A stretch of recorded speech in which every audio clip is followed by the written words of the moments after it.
Hello everyone. Today we talk about how to fix the app of Voloco. If we go to settings, then we click on apps.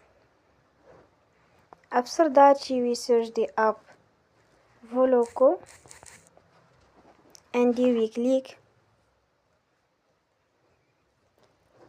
Then we're on for stop. After that we go to storage. Then we click on clear cache.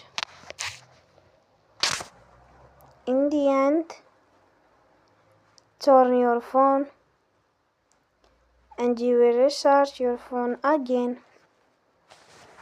Don't forget to support us by like and subscribe. See you next time and thank you for watching.